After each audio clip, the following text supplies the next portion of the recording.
என் பெயர் ராஜை. நான் 5ஆம் வகுப்பு படிக்கின்றேன். ஊராட்சி ஒன்றிய தொடக்கப்பள்ளி நிலையப்பட்டி, அன்னவாசல் ஒன்றியம், புதுக்கோட்டை மாவட்டம். பழையன மறவா பண்பால் பண்பாடு போற்றும் சிறப்பால் தமிழ்பால் மீது கொண்ட விருப்பால் அறத்துப்பால் மீதுள்ள ஈப்பால் நாவும் இனிக்கட்டும் கரும்பால் புவியெங்கும் மொழிக்கட்டும் தமிழ்பால் இணைப்பால் இருகரம் குவிப்பால். வரவேற்கிறேன் அனைவரையும் எனது அன்பால். நான் தற்பொழுது பேசப்போகும் கருத்து பசுமையும் பாரம்பரியமும். 10-12 தென்னை மரம் பக்கத்திலே வேணும், நல்ல முத்துச்சுடர் போல நிலா ஒளி முன்பு வர வேண்டும், அங்கு கத்தும் குயிலோசை சற்றே வந்து காதிப்பட வேண்டும் என்றன் சித்தமேந்திரவே நன்றாயிலம் நன்றால் வர வேண்டும் என்றார் பாரதி.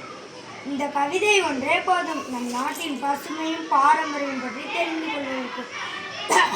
இனிய பொலிகள் நெடிய வயல்கள் என்னரும் பெரும் நாடு, கனியும் கிழங்கும் தானியங்களும் கணக்கின்றி தரும் நாடு எம் பாரம்பரிய திருநாடு.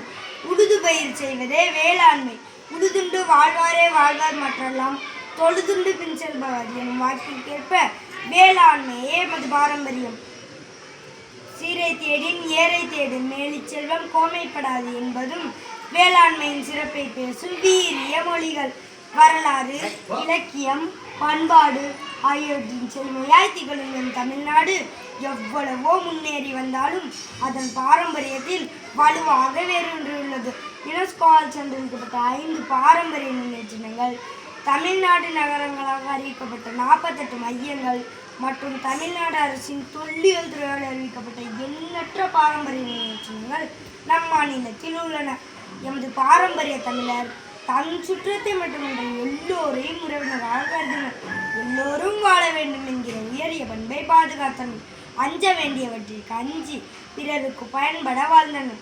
திசையை 8ஆக பிரித்து, இசையை 7ஆக பிரித்து, சுவையை 6ஆக பிரித்து, நிலத்தை 5ஆக பிரித்து, காற்றை 4ஆக பிரித்து, மொழியை 3ஆக பிரித்து, வாழ்க்கையை அகம் புறம் என 2ஆக பிரித்து, இறைவன் ஒருவனே என்றது என் பாரம்பரியம், என் தமிழ் பாரம்பரியம். இயற்கையை தாயாய் வணங்கி அரண் செய்ய விரும்பி வள்ளுவன் வழியில் வந்தது எம் நாட்டின் பசுமையும் பாரம்பரியம் என்று கூறி, விழுவது எழுவதற்கு, தொடுவது தொடர்வதற்கு, படிப்பது விழிப்பதற்கு, துடிப்பது முடிப்பதற்கு, வாயுண்டு சுவைப்பதற்கு, நல்ல வார்த்தைகள் கதைப்பதற்கு, செவிகளோ இனிப்பதற்கு, செந்தமிழை கேட்பதற்கு, பேசினேன் நல்ல தலைப்பெடுத்து, கேட்டீர் செவிமடுத்து, நிறுத்துகிறேன் பேச்சை முடித்து. அனைவருக்கும் நன்றி தொடுத்து.